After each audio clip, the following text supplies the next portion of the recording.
Cortella, você é corintiano, Cortella?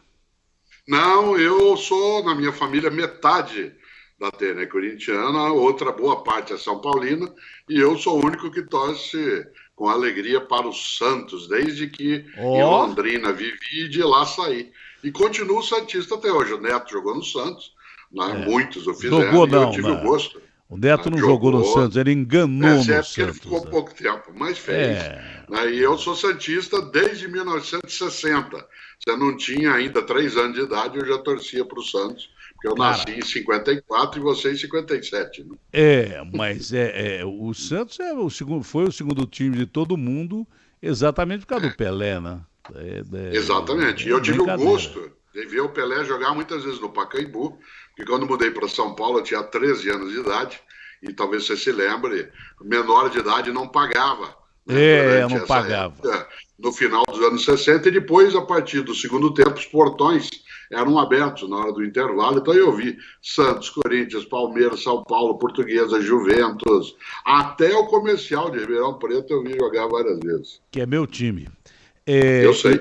e pra você ter uma ideia, Cortella, a única vez que eu vi o Pelé jogar na minha vida foi no campo do Comercial, Palma Travassos, em que ele tinha um marcador que ele dizia que era o melhor marcador. Aí o cara não dava porrada nele, ele fazia gol pra caramba. Mas eu comendo tremoço com meu pai na arquibancada do estádio de Palma Travassos, isso, sei lá, foi lá pelos idos de 66, em que havia cada time. Eu vou te contar uma coisa. No comercial tinha Nossa. Carlos César, Jair Bala. E o Santos, então, não preciso nem falar, era uma seleção Não. brasileira. Bom, o Bom, Cortella é indiscutivelmente um dos maiores filósofos que eu já vi na minha vida, isso incluindo os obrigado. internacionais e os que eu fui muito habituado a ler durante o meu período de educação. Né? O Cortella, além de ser um filósofo extraordinário, é uma figura fantástica que eu tive o prazer e a emoção de dividir algumas transmissões, como vinda do Papa ao Brasil e daí por diante. É isso. Exatamente, foi Foi, mesmo, coisa para mim boa. foi uma emoção. Eu estava mais emocionado com o Cortella do meu lado do que com o Papa chegando. E E o olha que Cortella. naquele momento nós estávamos É, dois dividindo a palco, nós em pé, um é, batendo o ombro no outro. Você na é. TV usava 2 pontos, não sei se usa ainda, Eu o uso. indicador orelha. É, Eu sei que o Papa, o carro dele enroscou, não sei se você lembra, foi o Papa foi. anterior, que ainda está vivo, Foi, não ficou. o atual também, É, mas um enroscou na Vila Pacaembu, quando o Papa estava passando, e a gente ali no ar fazendo a conversa. Muito bom isso da Atena. Você caipira de Ribeirão Preto e eu caipira de Londrina, as coisas elas não. acontecem mesmo com o Papa enroscando no caminho. Mas, Cortella, a gente está aqui para falar. Me disseram que era para falar. Você fala sobre tudo, né? Aliás, eu tenho todos os livros do Cortella, todos, sem exceção, eu Bom, tenho todos os livros do Cortella. E um dos livros aconteceu uma história muito louca, cara. Eu comprei o livro saindo de. As probabilidades matemáticas disso, eu acho que chegam próximo de 0,1. É a mesma coisa que ganhar na loteria. Porque eu comprei o livro no aeroporto de Congonhas, num determinado horário, de um determinado tempo, de um determinado espaço, enquanto o mundo era mundo antes dessa pandemia. E estávamos eu e minha mulher, eu peguei o livro e embarquei para Goiânia. E o avião atrasou, mais uma colocação, uma variável na probabilidade matemática. Eu peguei comprei o livro e falei para minha mulher assim, poxa, eu preciso ligar pro Cortella, que eu gostaria que o Cortella assinasse esse livro aqui. Cara, é inacreditável. Eu não gosto de contar isso, porque as pessoas não acreditam.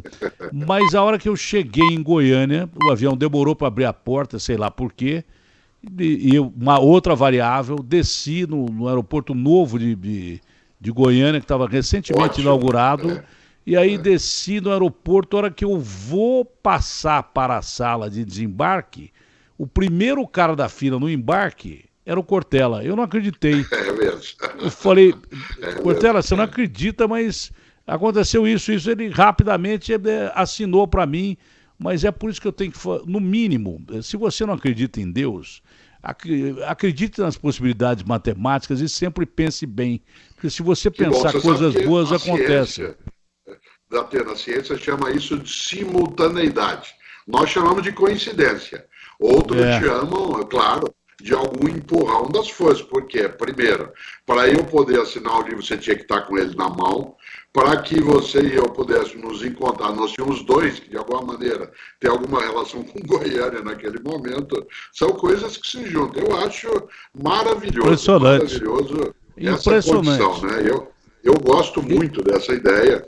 Né? E é mais ainda quando você diz que tem meus livros, eu fico mais animado. Tem ainda, todos. Né? Eu não tenho seus livros, não. Tenho todos eles. Tenho todos eles. E agora vou mandar encadernar, junto com um livro que o Mitre me deu faz muito tempo, vou mandar encadernar. Essa política de encadernar, a molecada nem sabe o que é isso. É botar capa no livro. Você, quando menino, encadernava teus cadernos? Claro, mas eu mesmo fazia com papel de pão, então, não sei se era papel de pão. Ou de plástico ou pão. É aquele papel de embrulho meio oleoso, sei lá que papel é aquele. Mas faz tempo isso, e até um pouquinho de manteiga junto. Né? Isso aí.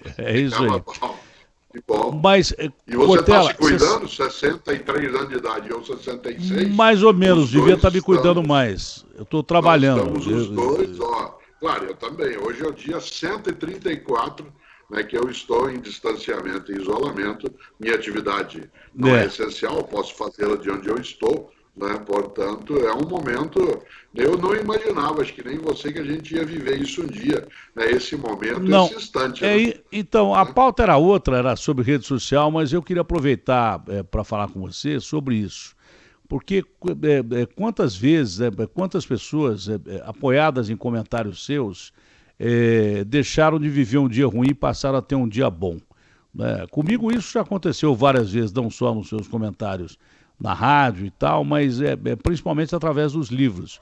Porque volta e meia, quando eu tenho alguma complicação, eu vou lá nos seus livros e consulto aquilo que você escreveu, porque eu acho você um cara muito sábio e que aproveita muito da cultura que a humanidade nos deixou. Não é?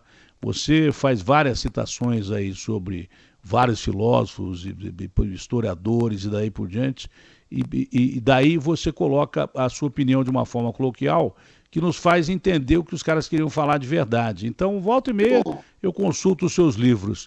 O mundo, de 6 meses para cá, virou uma outra coisa que a gente nunca viu e que o século XXI jamais imaginava ver pela capacidade tecnológica que nós temos de controlar doenças, não é?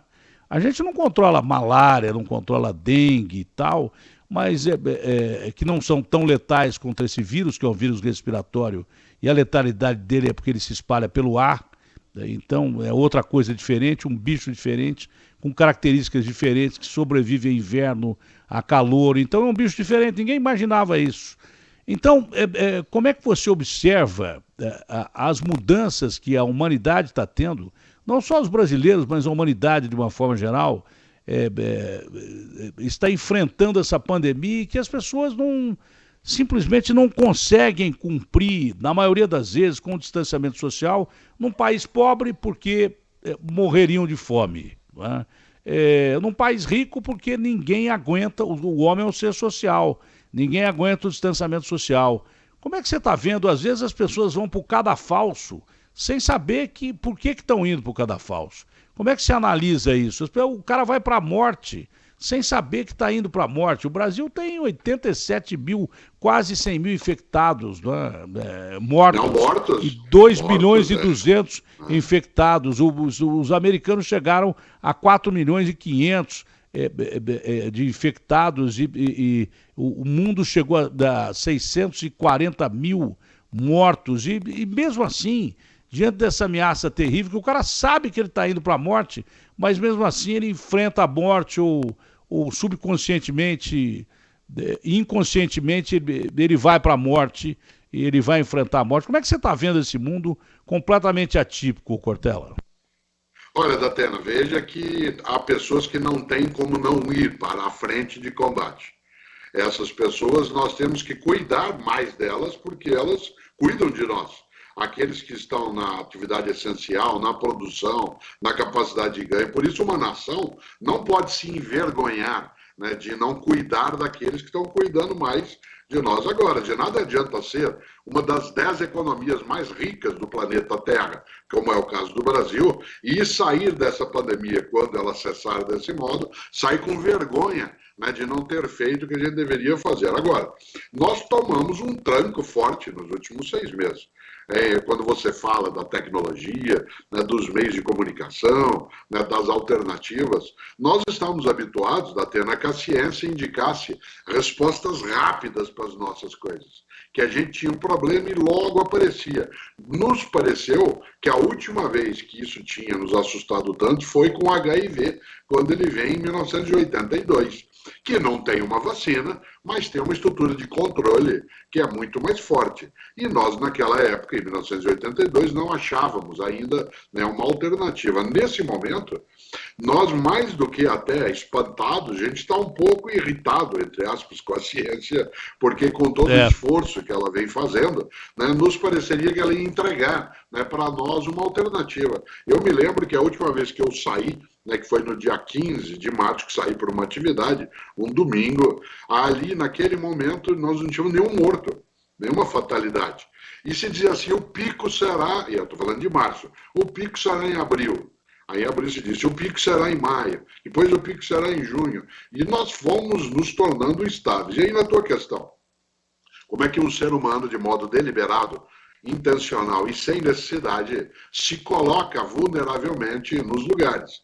Aí já é uma manifestação, né, um pouco, não de inquietude, não de impaciência, mas de tolice. Porque quem não precisa, não existe a menor razão, né, para ir buscar aquilo que é um dano, alguma coisa que nos faz mal. Por isso, é algo muito sério, né, para se levar de uma maneira mais até, né, distraída. Acho que quando você todos os dias no rádio e na TV mostra, né, os efeitos que nós temos, de repente, e aí concluo, nós encontramos um Brasil que a gente não conhecia tanto, né? Ele não estava tão à mostra, né? Ele não vinha com tanta força como de repente ele veio agora, quando a gente viu precariedades, dificuldades, né? Nunca se imaginaria que uma coisa como essa ia atrapalhar a vida, entre aspas, do flanelinha, né, que toma conta de carro e que ficou sem trabalho, desde alguém que é industrial até alguém, como é o teu caso ou o meu, que precisa atuar em casa, né, para poder as coisas. Portanto, é um transtorno que eu não imaginei que na nossa geração, falando daqueles que nascemos nos anos 1950 e que viemos, né, você nasceu pouco mais de 10 anos depois do fim da Segunda Guerra Mundial, eu 9 anos depois dela, não imaginei que a gente ia ter um momento como esse. Ainda bem que os nossos avós diziam, acho que os seus também, não há bem que sempre dure, nem mal que nunca se acabe, né? Falando em tecnologia, refaz a conexão com o Cortella, que é fundamental. O Cortella não é meu entrevistado, eu sou fã do Cortella, porque eu adoro as opiniões do Cortella. Então refaz a conexão dele, porque se ficar com esse som ruim, ninguém ouve. Então é melhor a gente refazer um segundinho só, Cortella. Desculpe a nossa falha aí, como diz o cara da Globo, a gente vai refazer a conexão para continuar esse papo, que eu acho muito importante. Cortella disse coisas fundamentais aí. Porque é tolice mesmo você se arriscar a perder a vida se você não tem necessidade de trabalhar presencialmente, por exemplo, né?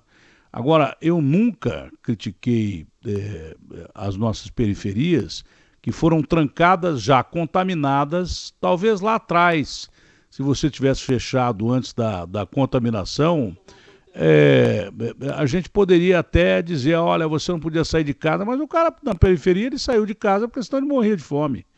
Então foi por isso que nós tivemos esse número de casos no Brasil. Né? Por isso, o cara não tem. Dizia, né, que quem não tem alternativa precisa ser apoiado por quem tem alternativa.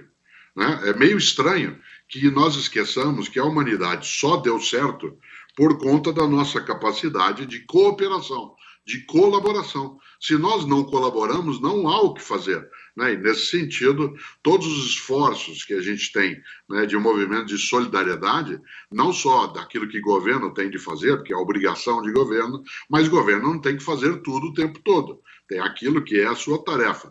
Ela é agora algo que no movimento solidário é muito forte. Você viu, houve redução de mais de 70% de doações, né, as entidades que dão apoio a quem de nós cuida, porque parece a gente vai habituando, né, Datena, com aquilo que é horroroso, e de repente o horroroso fica normal. Não dá, né?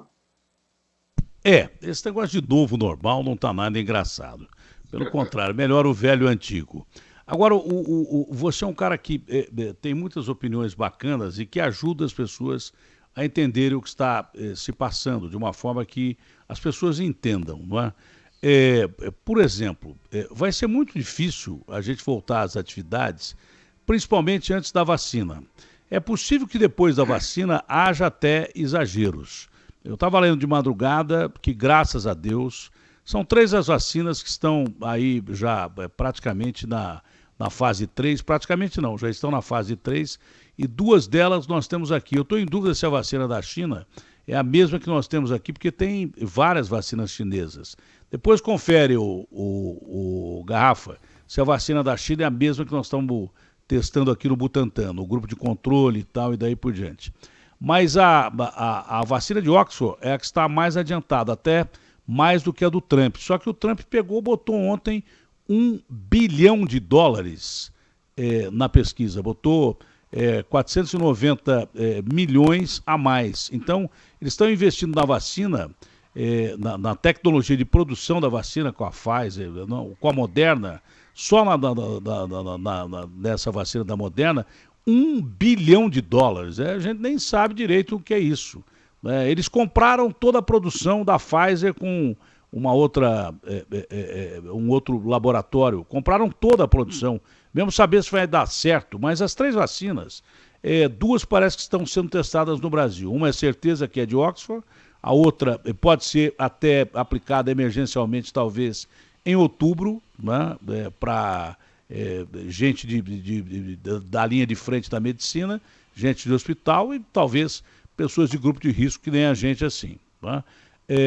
Então essa vacina de Oxford é a que está em primeiro lugar. A Moderna vem na sequência e a chinesa também está avançada. Se a vacina do Butantan for a mesma que está nessa linha de aprovação, nós temos 2 vacinas aqui dentro do Brasil com probabilidade de fabricação em massa. Isso o Butantan é muito bom, é o melhor do hemisfério sul em fabricar vacinas, e a Fiocruz também. Então a gente já estaria garantido. Você não tem a dúvida que quando sair a primeira vacina, os países ricos vão comprar tudo que tem, e aí a gente, se não tiver a vacina aqui, a gente está ferrado. Agora, o Cortella, mesmo com a liberdade sendo dada ao cidadão, não é?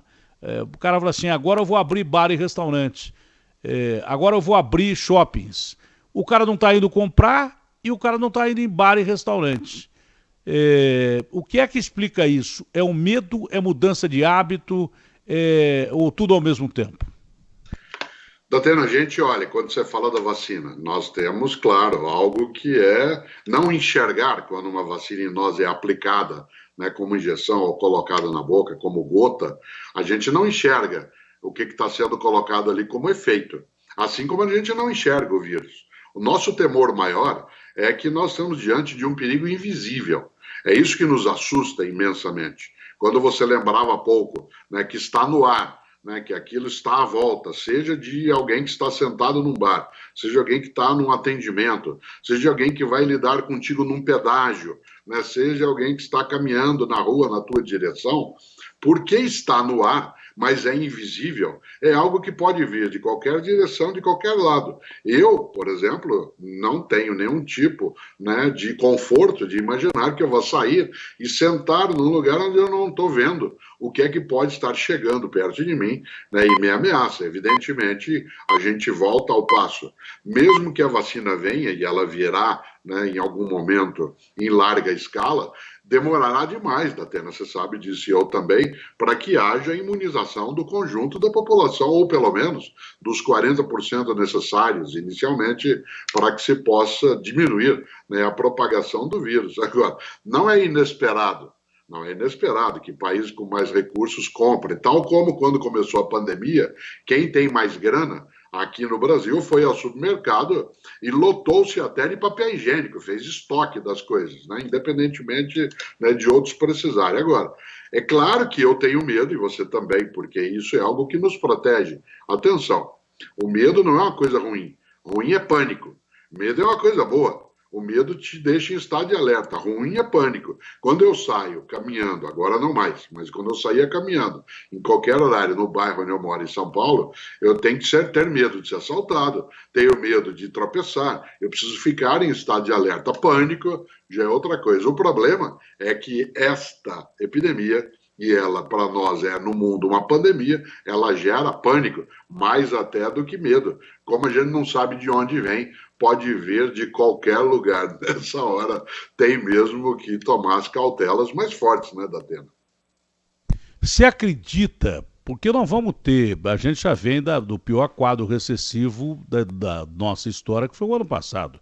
Né? Nós tivemos um caos político comparável aí ao crack da Bolsa de Nova York lá para os americanos e para o mundo. Nós tivemos isso no ano passado. Então a gente é um país emergente, rico, mas emergente, com diferenças sociais enormes, porque a gente é a segunda pior divisão de renda do mundo, então tem muito pobre aqui, e essa doença atinge principalmente a periferia, está mais do que provado isso. Nos países ricos, quem mais foi atingido, americano, por exemplo, quem mais atingido é negro e latino. Porque não tem acesso ainda a hospitais ou a um melhor tratamento. Esse é o grande detalhe. Se bem que não tem remédio, mas bem tratado, você tem menos chance de morrer. Não existe um remédio para isso. Todos esses remédios que estão falando, nenhum deles tem eficácia científica aprovada. Agora, a pergunta que eu faço é a seguinte. Esses bares que estão quebrando, esses restaurantes que estão quebrando, os shoppings que abrem loja, mas não vai ninguém comprar. A tendência é que isso continue, que o cara continue retraído. Isso mudou o hábito de quem, por exemplo, consumia e não está consumindo mais. Para quem, tirando a molecada que gosta de embalada, você viu no Rio de Janeiro abriram os bares lotaram e tal, mas a população, de uma forma geral, ela está mais retraída e a tendência é ficar assim. E uma outra pergunta que vai no bojo dessa, que essa é a mais sensível. Né? Quando a gente entra em pânico, a tendência do ser humano é se tornar muito agressivo. É a reação, ou fuga ou briga. Geralmente a gente briga e faz uma guerra mundial que leva a milhões de vidas. Né? Geralmente a gente briga e faz outra guerra mundial que leva outros milhões de vidas. Jamais se imaginava 2 guerras mundiais no mesmo século. Mas nós tivemos, e no meio disso tivemos uma pandemia. Talvez até por isso as pessoas comecem a perder a razão. Se de repente essa vacina não der certo, eu não sei o que vai acontecer com a humanidade. Eu, sinceramente, se você não tiver uma tábua de salvação, eu não sei o que vai acontecer com a humanidade.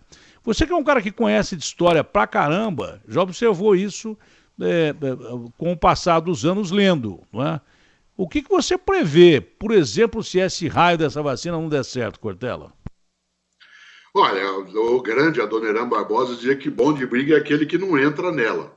Né? Aí sim, o bom de briga é aquele que nem entra na briga. É que nessa nós não temos como não entrar. E a ciência colaborativa, ela dificilmente, Datena, nós não teremos uma vacina.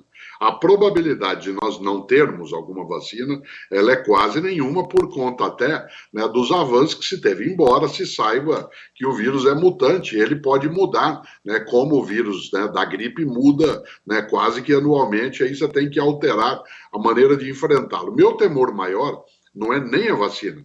O temor maior é a condição econômica que se agravará. Quando você pergunta, será que as pessoas mudaram, né, o hábito, elas estão agora mais cautelosas? Se num primeiro momento a retração, né, você falava de pessoas mais retraídas, a retração ela vem, né, por conta do vírus circulando, num segundo momento é a retração por falta de recursos financeiros. Todas as atividades foram impactadas, né, quem diria que até há 4 meses os aplicativos de transporte eram um grande negócio e uma alternativa para quem não estava empregado dele fazer isso, e agora há uma temeridade maior pelo uso disso por conta da eventual contaminação em algo que você não sabe como está sendo usado. Quem diria, né, que nós iríamos ter o comércio ambulante, que dá segurança, né, econômica mínima para uma parte das pessoas, com o tipo de rarefação, né, de diminuição que ele está tendo. Eu acho que você lembra muito bem, né, você fala várias vezes com o pessoal do Corpo de Bombeiros, né, que no nosso estado de São Paulo é militar. Uma das coisas boas que o bombeiro lembra é que todo animal, para ele poder não ser mais bruto do que poderia ser, ele precisa encontrar rota de fuga. Rota de fuga. Né? Se você não encontra uma rota de fuga, a agressividade ela fica imensa. É por isso que quem no bombeiro sabe, quando vai capturar um animal mais bravo, que você precisa ir, inclusive, meio de lado, para que ele enxergue uma rota de fuga, senão, se ele não enxergar, ele só terá uma alternativa, você, né, que é pular em cima de você. Nesse sentido, nós temos de oferecer-nos a quem não tem tanta condição e a outros, rotas de fuga.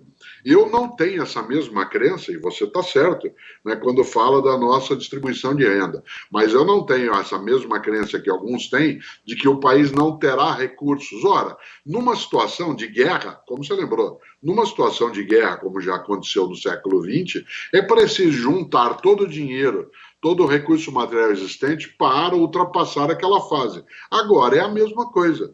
Haverá perda de padrão de qualidade de vida para muitos? Sem dúvida, já está havendo. A vacina, ela virá sim? Será que até lá nós vamos sossegar de maneira alguma? Voltando e por fim, né, a tua grande questão, como é que isso na história, né, aparece? Que a gente acha, né, um momento posterior onde se pode acalmar um pouco, mas se as autoridades públicas elas não oferecerem formas de diminuir, minimizar, né, as carências imensas, é claro que a brutalidade ela será a marca da convivência. E aí, evidentemente, que nenhuma espécie, né, a nossa é uma delas, sobrevive se ela entra em confronto interno, porque hoje nós temos um inimigo poderoso, o vírus.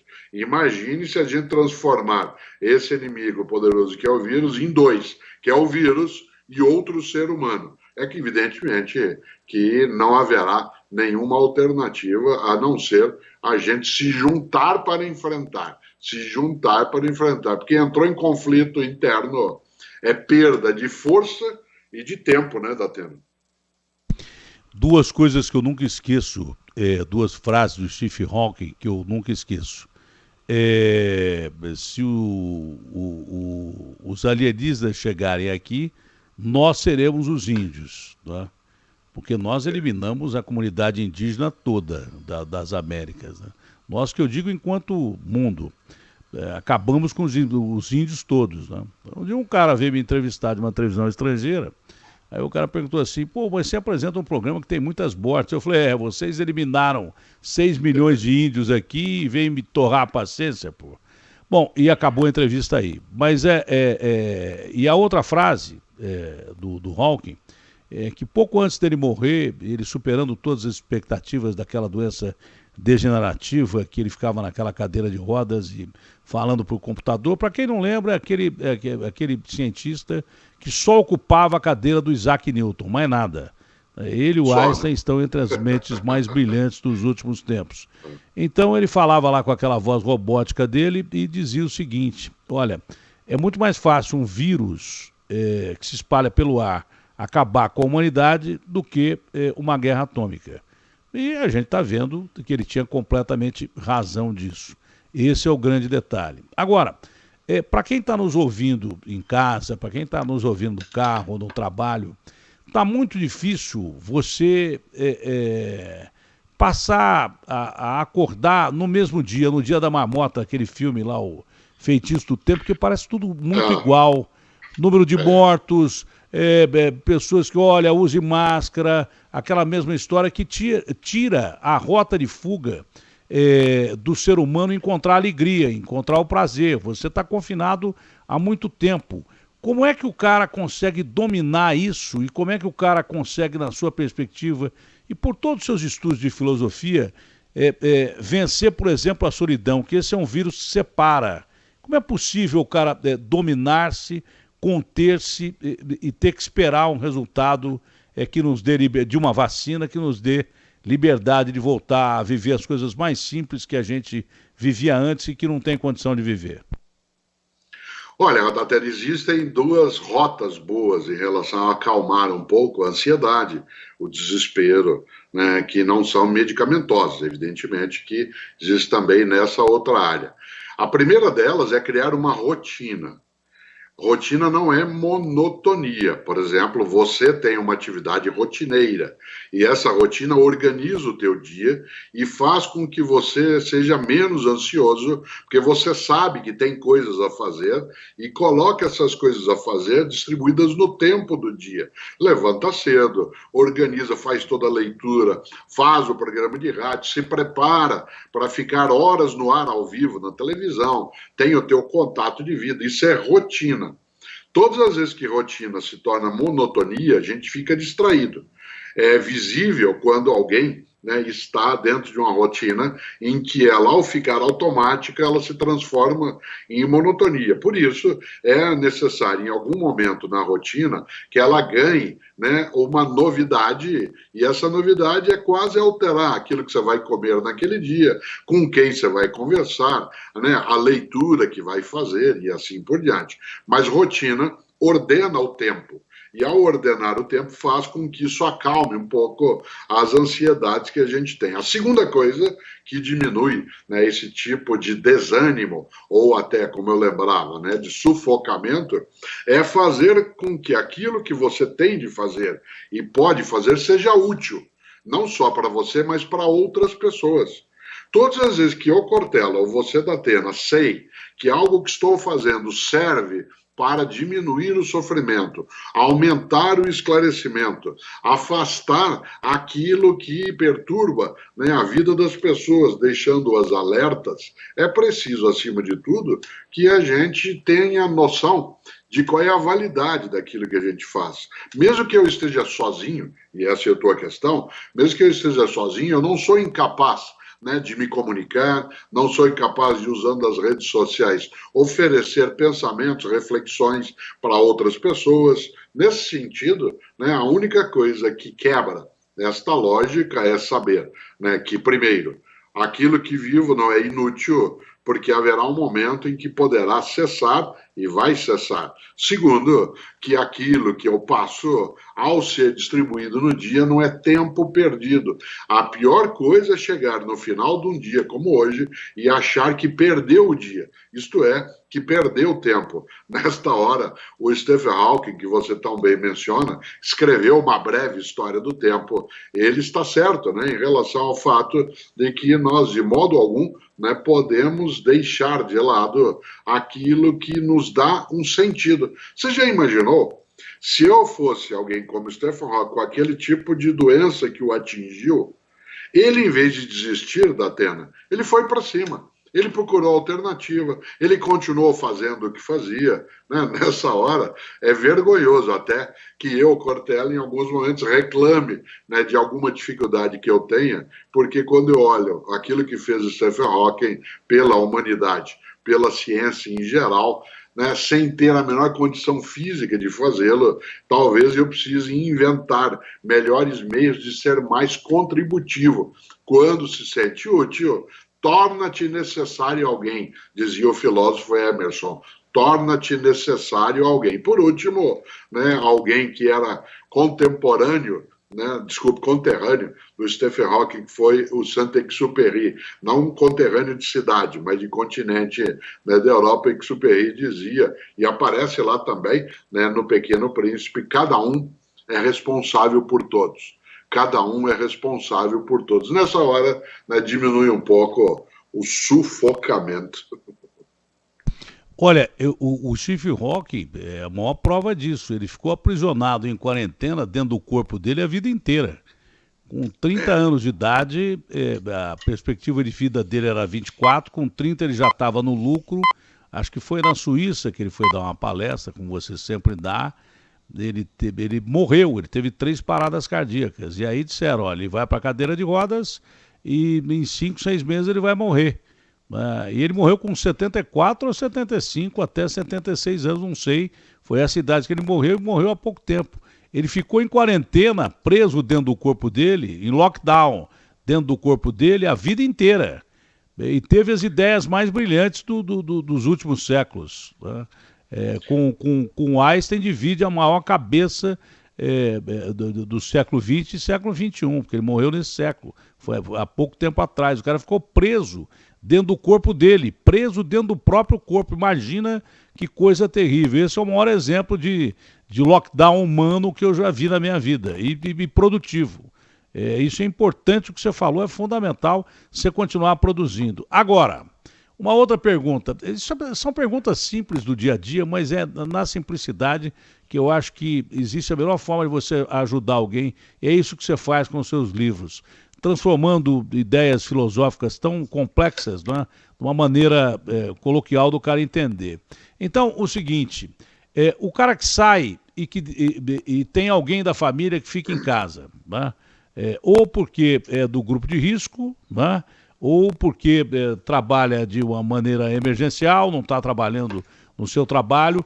Lógico que a pessoa que está presa dentro de casa, o estresse dela é terrível, ninguém vai negar isso, que ela passa por estresse, por isso que eu perguntei como é que você faz para aliviar esse estresse. E como a pessoa que sai vai lidar com o seu marido, a sua mulher, ou o seu filho, quem está dentro de casa sem sair, ou porque tem uma comorbidade e tal, alguém fica em casa e outro sai. Como é que você lida com essa pessoa que está sob um estresse intenso, que não vai ser a mesma pessoa? Claro que todos nós dentro de casa, sem poder sair, temos alteração. Como é que as pessoas lidam, o sujeito da família que sai, como é que as pessoas têm que lidar com quem está dentro de casa, Cortella? A gente tem de lembrar, Datena, que esse é um momento circunstancial, isto é, ele não é algo que vai ser definitivo, né, na nossa convivência. E a gente precisa reconhecer quem é que tem o esforço adicional e tem o desgaste adicional naquilo que está fazendo. Por exemplo, eu não posso esquecer que quem agora faz as coisas que precisa fazer para poder sobreviver e também para me ajudar a sobreviver no transporte, na produção de alimentos, no atendimento em lojas, na entrega de mercadorias, etc. Eu não posso esquecer, né, que essa pessoa, ela não só é decisiva, como ela se expõe, né, colocando a mim numa situação mais protetiva. Se eu vivo com alguma dessas pessoas, eu preciso, quando ela retorna para casa, acolhê-la, tomando as cautelas em relação à possibilidade, né, de higiene e descontaminação, mas acolhê-la de um modo adicional. É necessário redobrar a paciência com quem sai ao voltar, para que essa pessoa possa, né, ser afagada, ganhe mais afeto por naquele momento vivenciar, né, aquele tipo de desgaste mais intenso, mas também quem sai precisa lembrar que quem ficou, né, está, como você falava em relação a Stephen Hawking, trancafiado, né, numa condição e, portanto, com uma ansiedade. Isso vale muito para crianças e jovens. Muitas crianças e jovens que, vez ou outra, brincam demais com a ideia de que não querem ir para a escola. Mãe, pai, você que é pai de 5 sabe disso, eu que sou pai de 3 sabe disso, né? Meus 4 netos, pai, deixa eu não ir para a escola hoje, não quero ir para a escola. Nesse momento, a presença física, né, no espaço escolar é também uma forma de retirar a pressão, né, do fechamento, embora até crianças e jovens possam ficar vendo TV, ficar nos meios digitais, etc., isso tem uma hora, né, que produz um certo enfado. Por isso, quem sai ao voltar precisa receber um abraço simbólico pelo esforço que faz. E quem fica precisa ser entendido por quem chega de fora como alguém que não está naquela situação de modo voluntário, mas entendido tudo isso como transitório, diminui um pouco. A ideia do vai passar, não é só um mantra para a gente ficar fingindo que as coisas não estão acontecendo. É para não imaginar que não há alternativa. Embora a alternativa seja difícil, ela está existindo e ela existirá daí. A gente não acalma de vez, mas também, né, Datena, não entra em desespero completo. Eu tenho um livro chamado Não Se Desespere. Não se desespere. E o tema dele é um livro mais antigo, né? Ele lida exatamente nessa direção. E sabe quem eu menciono no livro? O grande Nelson Cavaquinho. Eu sei que você gosta muito de música, como eu gosto, e o Nelson Cavaquinho, na sua música Juízo Final, começa com 4 versos na primeira estrofe, que vale para agora, quando ele canta: o sol há de brilhar mais uma vez, a luz há de chegar aos corações, do mal será queimada a semente, o amor será eterno novamente. Olha só, o sol há de brilhar mais uma vez, né? A luz há de chegar aos corações. Eu gosto demais, é romântico, é bonito, às vezes é até meloso, mas mostra que nem quem sai não é bem acolhido quando volta, e nem quem fica, né, é alguém que está isolado apenas porque não saiu. Nada é por acaso mesmo. Eu não queria abrir esse programa hoje, não é? Com os números de sempre, aquela história de que, olha, mais gente morrendo, menos perspectiva. Eu queria dar um otimismo. Eu abri com o Neto, que é meu amigo de muito tempo, tirou a camisa ontem quando o Corinthians conseguiu a classificação, jogou no Lice e tal. Mas essa entrevista aqui foi exatamente o que eu queria. Porque você não é um otimista exagerado, você simplesmente é um filósofo com capacidade de transformar o que a humanidade toda pensou até hoje numa maneira da gente ser otimista, porque a filosofia é também uma forma clara, principalmente se você pegar a filosofia do Spinoza, que era o filósofo da alegria e daí por diante, mas mesmo os mais carrancudos, como Schopenhauer, há sempre uma saída de vida em quem já pensou por nós lá atrás.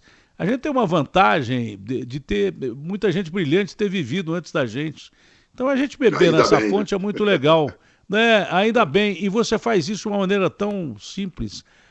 Mas para não ferrar o nosso garrafa, que a pauta era outra, eu mudei a pauta porque eu sabia que eu ia ter uma dose de otimismo completa ouvindo você.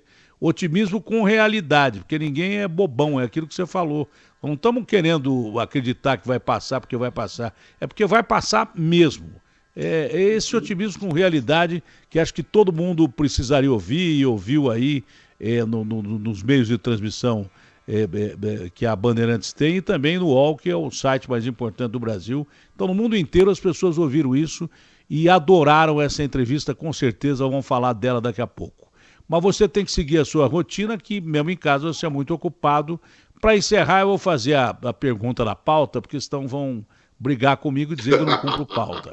Então é a seguinte, a pergunta é sobre as redes sociais, né? Você que é um cara que é campeão de rede social, tem muita gente na rede social que te acompanha, sobre essa decisão da Justiça em bloquear a conta de bolsonaristas. Até quem eu não vi o que o Sakamoto comentou, eu gosto muito do Sakamoto, eu adoro os artigos do Sakamoto, mas eu vi só um trecho do que o Sakamoto falou. Apesar de eu ser massacrado, eu sou contra, eu acredito que seja isso. Você também é a favor da liberdade total nas redes sociais, desde que isso não atinja coisas criminosas, como ameaça de morte e xingamentos desnecessários e tal. Mas você acha que isso é um controle da rede social?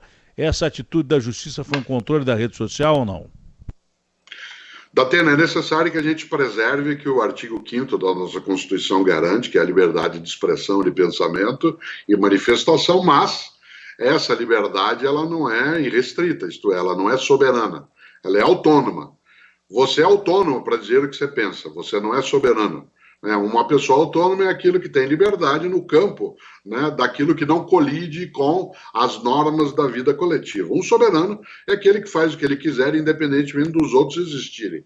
O que a lei precisa hoje no Brasil é combater a organização criminosa dentro das redes sociais, que de modo anônimo, que a nossa Constituição veda, e segundo, de modo organizado simula verdades e aí produz um mal na sociedade. No mais, Acho que todo grupo pode se manifestar, né, como entende de modo correto, e se fizer algo que faz mal, mas identificado, e não escondido nem acovardado, e não simulando ser uma pessoa quando é apenas, né, um robô não declarado, essa pessoa ela pode se manifestar como ela desejar. E a justiça não poderia travar nada que não seja ilegal. Afinal de contas, a liberdade de pensamento é decisiva. Só para você ter uma ideia, nosso grande Zé Paulo de Andrade, né, ele em 1992, quando ele teve um problema de coração, você se lembra, né, um problema cardíaco, eu era secretário de Educação na cidade de São Paulo, né, e ele batia bastante no governo que eu fazia parte como análise crítica, não batia pelo gosto de acordar de manhã, né, para fazer isso. E ele, né, estava como um dos principais críticos do governo, né, do qual eu participei. E eu não deixei de falar com ele, não deixei, né, de visitá-lo em relação a depois encontrá-lo na Band, só porque, né, ele tinha uma opinião diferente da minha. Agora, se ele fosse, né, alguém que fizesse mal, né, se ele fosse alguém que usasse o veículo não para manifestar opinião, mas para driblar, desviar, dissimular, produzir aquilo que seria a mentira, né, a intencionalidade falsa, obviamente que eu não acharia que ele teria esse direito. Afinal, e aí concluo, né, é preciso lembrar o que disse o pensador britânico Karl Popper, né, britânico-austríaco em vários momentos, a depender do tempo que ele estava vivendo. O Popper dizia, cuidado, é preciso ser intolerante com os intolerantes. Porque os intolerantes usam a tolerância para acabar com a tolerância. E o mundo das redes sociais, ele serve para abrir a porta. E ela só pode ser fechada, essa porta, quando for ilegal aquilo que estão fazendo. De maneira geral, o pensamento que o Sakamoto levanta e que você agora retoma é o que eu tenho também, Datena. É o meu também. Bom, eu diria que isso aqui não foi uma entrevista, foi um prazer, porque eu converso com um ídolo meu. Obrigado. Que eu tive a oportunidade de dividir o microfone algumas vezes na Bandeirantes e fico muito feliz em estar falando contigo. É por isso que você tem tanta gente que te adora, tanta gente que te segue, tantos leitores, tantos ouvintes, telespectadores, e que você continue assim. Um exemplo que é para nós aqui que estamos tentando seguir a nossa vida. Você é um exemplo e essa entrevista foi, a meu ver, realmente uma reunião de ideias otimistas que vai nos ajudar a seguir enfrentando esse mal terrível que a humanidade está enfrentando. Enfim, diria um amigo meu lá do interior, que conversa boa, hein? Conversa boa essa. Foi uma conversa boa, Cortella. Um abraço grande. Que bom, obrigado. Abraço. Vamos lembrar sempre o que diz o caipira. Ou senta e chora, ou levanta e enfrenta. Ou senta e chora, ou levanta e enfrenta. Então a gente levanta e enfrenta. Abraço, Datena. Essa é boa. Ou senta e chora, ou levanta e enfrenta. Eu vou usar isso hoje à tarde lá no programa, se você me permitir. Ou senta e chora, ou levanta e... Isso, ou senta e chora, ou levanta e enfrenta. Um abraço grande, tchau. Meu amigo Cortella.